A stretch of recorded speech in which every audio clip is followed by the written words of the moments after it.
चांगलं कर्म करण्याचा विचार करा, दान धर्म करण्याचा विचार करा आणि माणसाने दान धर्म खऱ्या अर्थानं केलं पाहिजे. दान धर्म एक वाक्य सांगू का, देणाऱ्याच्या हात वर असतात, घेणाऱ्याच्या हात खाली असतात.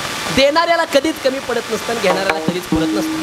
आता जर तुम्ही शांत बसा, आता बोलू. जे काय बोलायचं कीर्तन संपल्यावर आता आपण नंतर चर्चा करा. आता बघा, आपण पहिली एक आता प्रत्येकाने शाळेमध्ये कविता शिकल्या काय, देणाऱ्याने देत जावे, घेणाऱ्याने घेत जावे, देता देता घेता घेता एक दिवस देणाऱ्याचे हात घ्यावे. कसे घ्यावे? शेतनो पडून घ्यावी का? नाही, मग काय, त्याची दान करण्याची जी वृत्ती आहे ती दान करण्याची वृत्ती तुम्ही पण घ्या. लक्षात तुम्हाला बोलणं म्हणजे दान धर्म करायला शिका. एक वाक्य सांगू का, तुम्ही किती उंच आहात एक वाक्य सांगू का, विद्यार्थ्यांनी परिचय अभ्यासाने दिला पाहिजे. ऐका, विद्यार्थ्याने परिचय अभ्यासाने दिला पाहिजे, गुरुने परिचय हा ज्ञानाने दिला पाहिजे, योग्यानं परिचय ध्यानाने दिला पाहिजे आणि श्रीमंतानं परिचय दानाने दिला पाहिजे. ही गोष्ट लक्षात ठेवा. दान धर्म करायला शिका. याचं कारण तुम्ही किती उंच आहात हे दाखवण्यासाठी कधी कधी तुम्हाला ठेंगण्या माणसांमध्ये बसावं लागेल. परत ऐका, तुम्ही किती ताकदवान आहात हे दाखवण्यासाठी कधी कधी तुम्हाला अशक्त माणसांमध्ये बसावं लागेल.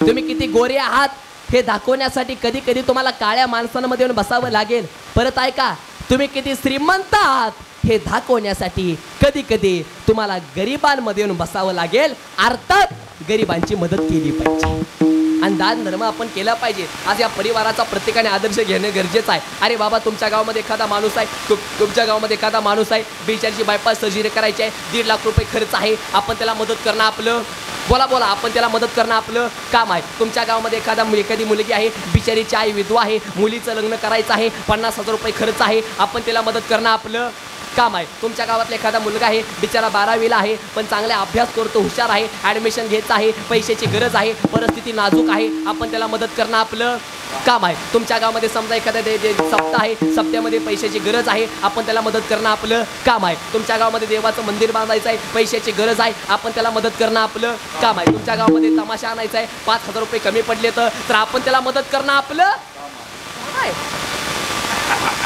म्हणू नका काम आहे जरा, नाही तर माझा घसा फुटा लागला सांगून.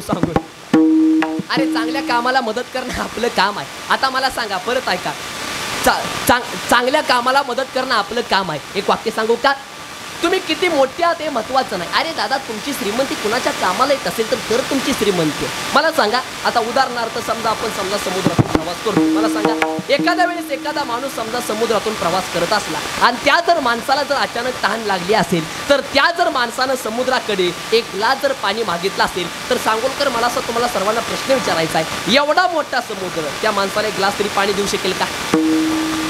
होय म्हणा किंवा नाही म्हणा, देऊ शकेल का? अजिबात नाही. आणि काय उपयोग आहे दादा त्या समुद्राची श्रीमंती? ह्याच्यापेक्षा झरा हा लहानच असतो, पण झरा हा येणाऱ्या जाणाऱ्यांची तहान मिटवत असतो. एकदा समुद्राने एकदा अहंकाराने झऱ्याला प्रश्न विचारला. कोणी विचारला प्रश्न? बोलत चला, कोणी विचारला? समुद्रानं. कोणाला विचारला? झऱ्याला प्रश्न विचारला. समुद्राने झऱ्याला प्रश्न विचारला, झऱ्या तुला माझ्यावर मोठे केव्हा व्हायचं आहे? त्यावेळी त्या झऱ्याचं उत्तर आहे का? फार सुंदर उत्तर आहे. तो झरा काय म्हणला माहिती आहे का? समुद्रा, ए समुद्रा, मोठं होऊन खारट होण्यापेक्षा लहान राहून गोड राहिलेलं बरं. मोठं पण व्हायचं, लोकांच्या तोंडाच्या बाहेर राहायचं, याच्यापेक्षा लहानच राहायचं, लोकांच्या तोंडाच्या आत राहायचं. लहानच राहायचं पण लोकांची मदत करायची, लहानच राहायचं, थोडंच बोलायचं पण चांगलं बोलायचं. अरे दादा, बोलताना असं बोला की तुमच्या बोलण्याने एखाद्याचा उद्धार झाला पाहिजे. चालताना असं चाला की लोकांनी तुम्हाला रामराम घातला पाहिजे. बोलताना असं बोला की तुमच्या बोलण्याने एखाद्याचा उद्धार झाला पाहिजे. हसताना असं हसा की तुमच्या हसण्याने एखाद्याचं दुःख पळून गेलं पाहिजे. रडताना असं रडा की तुमच्या डोळ्यातील अश्रू पुसण्यासाठी लोकांचे हात पुढे आले पाहिजेत. आणि मरताना असं मरा की तुम्ही गेल्याच्या नंतर तुमच्या शत्रूच्याही डोळ्यातून खळकरणा पाणी आलं पाहिजे. असं माणसाने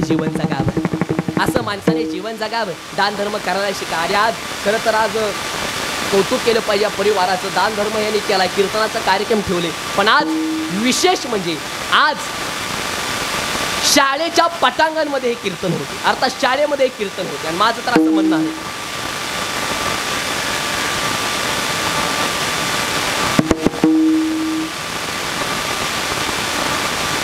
विठाला विठाला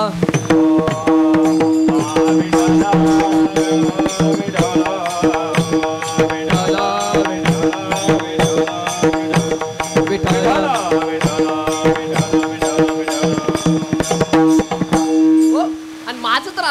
मला असं वाटतं की बाबा मुलांना शालेय शिक्षणाबरोबर खऱ्या अर्थानं मुलांना आध्यात्मिक सुद्धा शिक्षण दिलं पाहिजे. तसं बघायला गेलं तर या परिसरामध्ये शाळेच्या परिसरामध्ये कीर्तन होते आणि मला वाटतं की खऱ्या अर्थानं ज्यांची एवढी सुंदर खऱ्या अर्थानं ज्यांची शाळा आहे, मला असं वाटतं की आमच्या इंगोले मॅडम असतील, मॅडमना मनापासून धन्यवाद देतो. तसं बघायला गेलं तर मी सुद्धा आता तुम्हाला सांगतो, मी सुद्धा ह्या शाळेचा विद्यार्थी.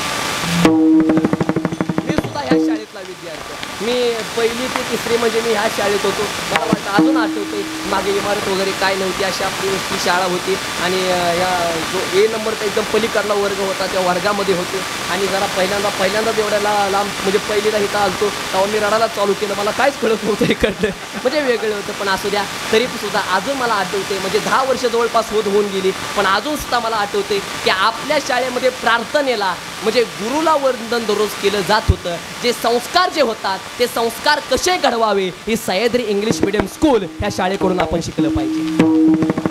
आणि आज मलाच म्हणजे इंगोले मॅडम आज मला काहीतरी भाग्य म्हणावं लागेल की ह्या शाळेमध्ये आज मला कीर्तन करण्याची संधी मिळते, ती म्हणजे 10 वर्षातनं. अर्थात ही तुमच्या सगळ्या गुरुजनांचा आशीर्वाद आहे, हे माझं काय नाही. विठाला विठाला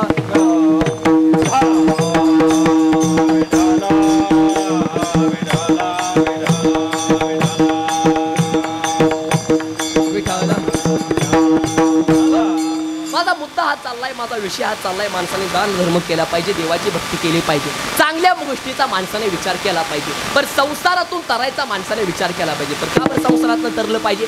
संसार दुःखाचा आहे, म्हणून महाराज म्हणतात विचार करा. कधी करा? क्षणोक्षणी हाची करावा विचार आणि करावा या पार भव सिंधू